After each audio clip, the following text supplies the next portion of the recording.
Tek tek preketek kokolopotek, yang artinya selamat datang kaum bau kelek. Kali ini Kokolopot akan membawakan sebuah film yang berjudul Wanita Ahli Neraka. Jika kalian rindu kata-kata fenomenal dan bacotan berkelas dari Kokolopot, silahkan subscribe aja. Di awal film, kita diperlihatkan seorang perempuan yang entah apa penyebabnya, ia banyak luka-luka di tubuhnya. Terlihat ia sedang memperhatikan ibu dan anak yang sedang mengobrol tentang definisi wanita ahli neraka. Dalam bahasa Arab, ahli artinya berbeda. Artinya penghuni. Ahli artinya jagoan juga kan? Ternyata itu adalah mimpi parah belaka. Ia terbangun karena mendengar ceramah dari HP-nya. Dalam ceramahnya, Pak Ustadz sedang membahas kejelekan seorang perempuan yang suka menggibah, suka menggunjing, suka mencari lontong besar, dan suka mencari para pejabat untuk dijadikan suami. Sesaat kemudian, Dina mendatangi Parah dan menasehati Parah agar jangan mendengar musik saat tertidur agar tidak bermimpi buruk. Namun Parah menjelaskan bahwa yang ia dengarkan adalah ceramah online. Saat Parah curiga sama HP Dina, ternyata Dinalah yang suka dengan musik. Kelakuan Mundo berbeda dengan perkataanmu. Orang kamu kan emang bagus, Tin.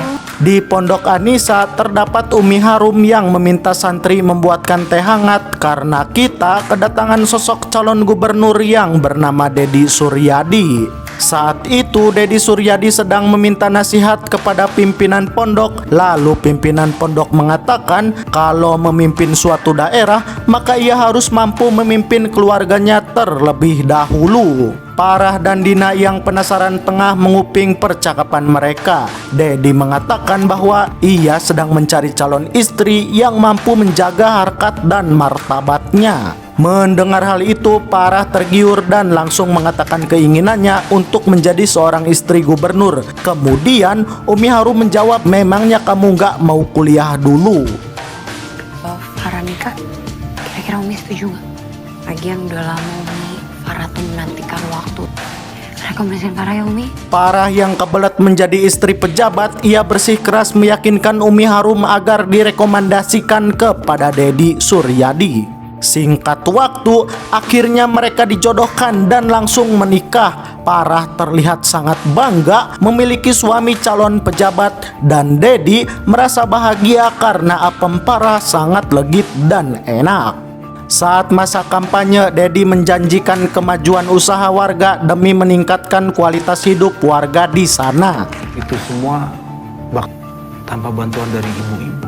Lalu Deddy dengan bangganya mengenalkan apem empuk miliknya di hadapan publik. Perkenalkan istri saya.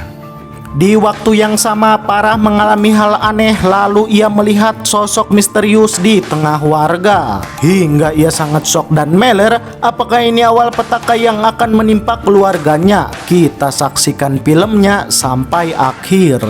Saat mereka akan pulang di jalan, mereka berpapasan dengan calon bupati nomor 2 yaitu Sangkrah. Lalu Deddy ia adalah calon urut nomor 3, sedangkan calon urut nomor 1 adalah Bedod. Prasetyo, kandidat basa-basi. Merasa penasaran dengan yang dialaminya, Parah menanyakan apakah salah satu calon gubernur ada yang bersekutu dengan dukun atau saiton.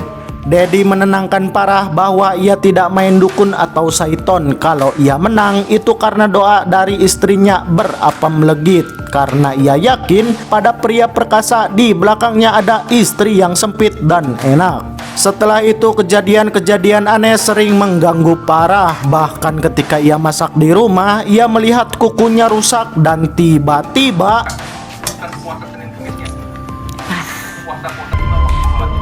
Umur saya banget.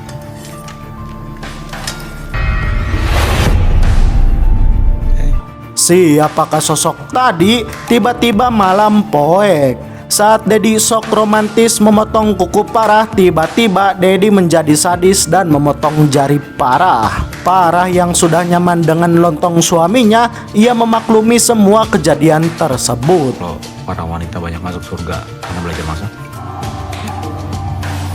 Di sisi lain, Ma Erot yang sedang mengerjakan tugasnya terlihat membawa sesajen. Ternyata ritual tersebut menggunakan kuku parah.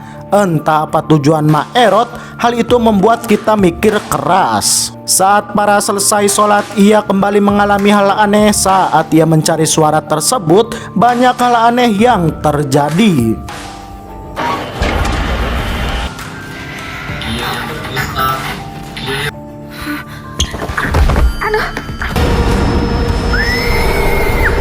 Melihat sosok iblis yang mengerikan, Parah terbangun dari tidurnya dan berhasil ngeprank kita semua. Saat keadaan kembali normal, Parah diajak Dedi untuk mengunjungi pondok tempat Parah diperawani dulu. Sembunyi di mana?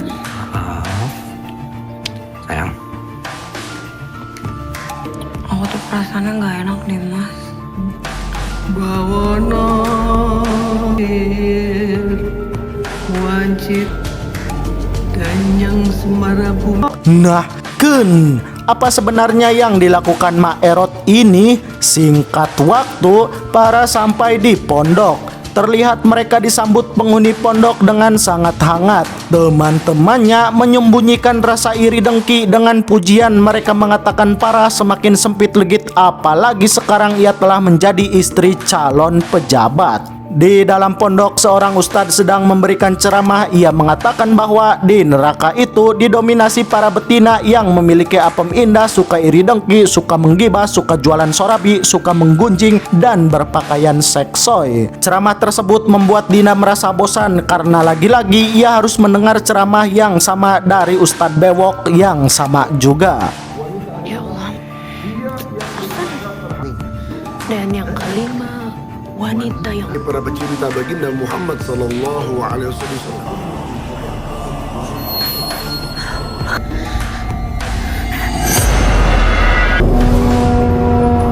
Melihat sosok Jurik berjalan ke arah Cubluk, Parah penasaran langsung mengikutinya ke arah Cubluk. Saat membuka pintu Cubluk, ia tidak menemukan siapa-siapa di dalam Cubluk. Merasa itu hanyalah halu, Parah membasuh wajah dengan air hingga tiba-tiba setelah ditenangkan oleh Dina, Parah malah melihat si Sangkrah saingan suaminya calon gubernur nomor 2 sedang menatap mereka dari kejauhan. Saat Sangkrah menghilang, suaminya batuk bengek, lalu baliho suaminya tiba-tiba terjatuh. Apakah itu diakibatkan hal mistis dan menjadi pertanda buruk buat suaminya? Entahlah, kita akan mencari tahu. Beberapa saat kemudian, Dedi dan Parah berkesimpulan bahwa keanehan yang menimpa kepada keluarganya bisa jadi adalah guna-guna yang dikirim Pak Sangkrah. Meskipun demikian, mereka tidak ingin seujon karena takut malah menjadi fitnah. Suatu malam, entah apa yang akan terjadi, Dedi menyuruh Parah agar tetap berdiam diri di dalam kamar. Saat di dalam kamar, Parah melihat orang berjubah putih. Hingga saat Parah mengeceknya, tiba-tiba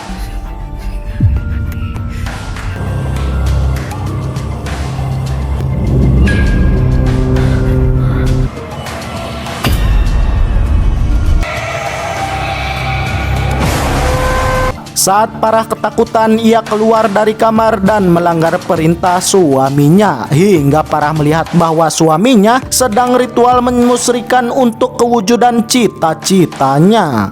Hingga saat Parah menghampirinya, ia malah kerasukan iblis bodog dan mengkapani badan suaminya.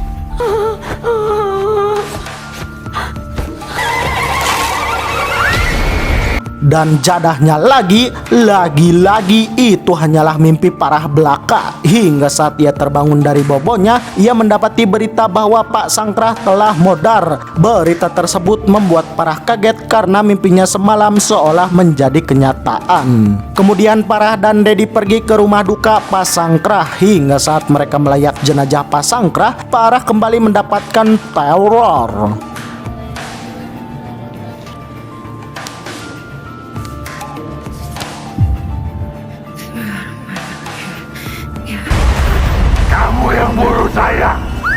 Melihat tingkah aneh para ustadz dan umi membawa Farah ke pondok pesantren, namun Dedi melarang mereka lalu mengajak Farah pulang ke rumah saja.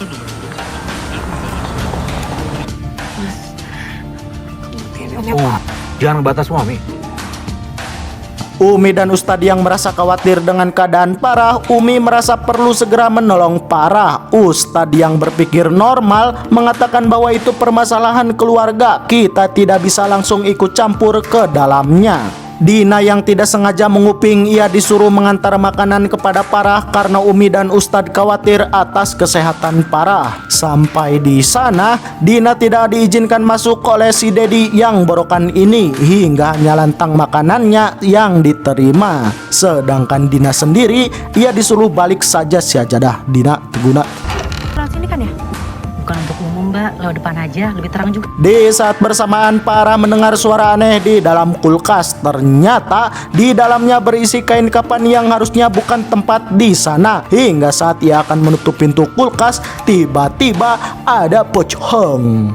Lalu Maerot pura-pura menenangkan Farah sambil mengambil selai rambutnya untuk diserahkan kepada Dedi. Merasa semakin aneh, Farah semakin curiga hingga Farah mulai mencari tahu misteri di balik keluarga Dedi. Sitem dan yang rumah sonagri.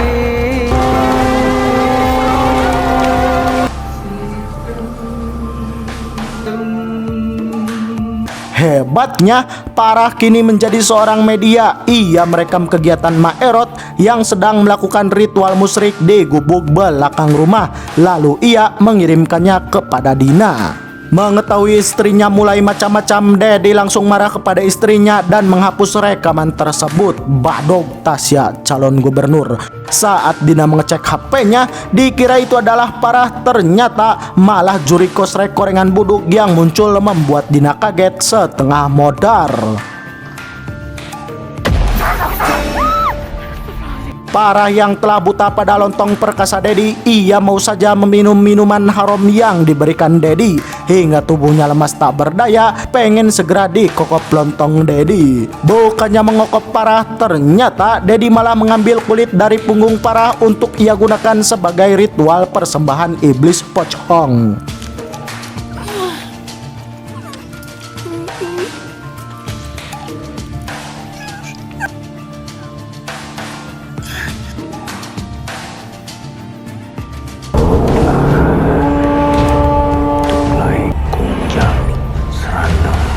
Besoknya Maerot lagi-lagi pura-pura kasihan kepada Farah. Ia mengobati luka di punggung Farah. Lalu Farah curhat tujuannya menikah adalah mendapat lontong perkasa, bukan untuk dijadikan bahan ritual. Beberapa waktu berlalu, Dedi dan Farah mengunjungi para pendukung yang akan Dedi lupakan setelah menjadi gubernur. Di mata Farah, para pendukung Dedi setengahnya adalah golongan iblis buduk korengan petot, hingga membuat Farah ketakutan dan tumbang. Mendengar Farah yang histeris, Ustadz dan Umi membawanya ke pondok untuk diruqyah agar ia kembali menjadi gadis yang masih rapet. Di tengah ritual pengusiran iblis, Farah berontak dan dikendalikan iblis buduk petot. Kamu jagain kepala cepet.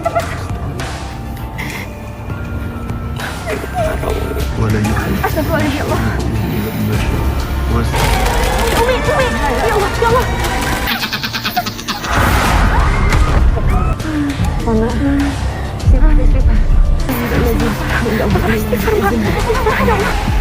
saya disuruh olehnya untuk membadai kamu. أعوذ بك من الشيطان الرجيم بسم الله خلق أعوذ بك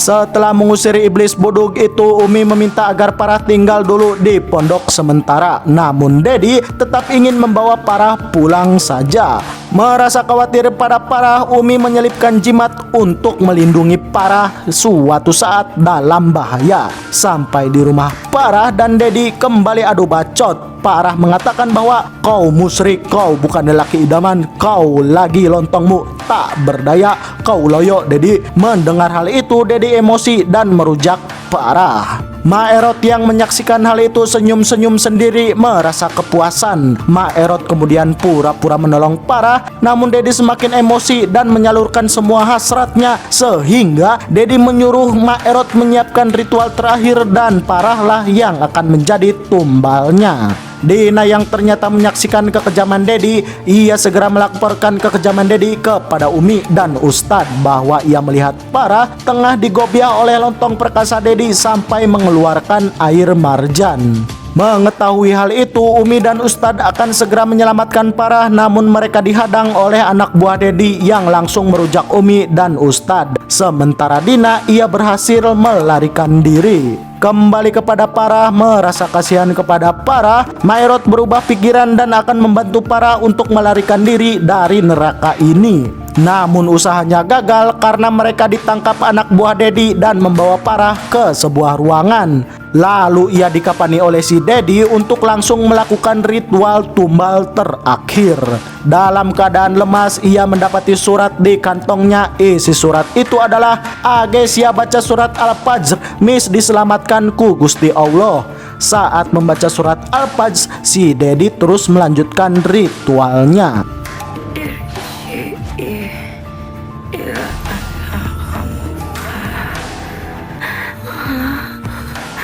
Di sisi lain, Dina yang lolos lalu menuju rumah Dedi untuk menyelamatkan Farah.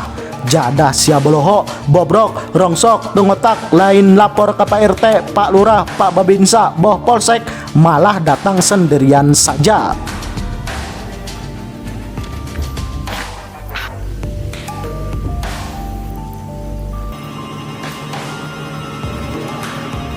Sampai di dalam, Dina mencoba menyelamatkan Farah, namun saat itu Dina disergap oleh lontong Dedi yang perkasa besar panjang berurat. Bisa ngegagalin.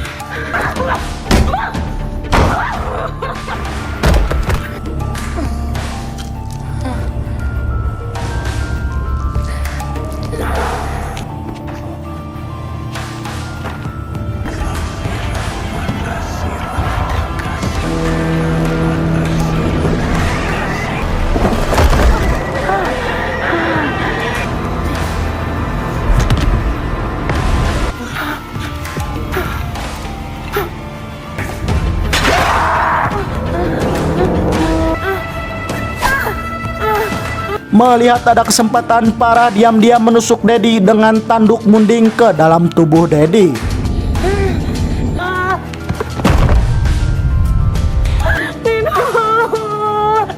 Kemudian film ditutup oleh mimpi Farah di scene awal film tadi yang kemudian menjadi scene akhir pada film ini sebagai kenyataan. Kemudian Kokolopot pamit, bye-bye.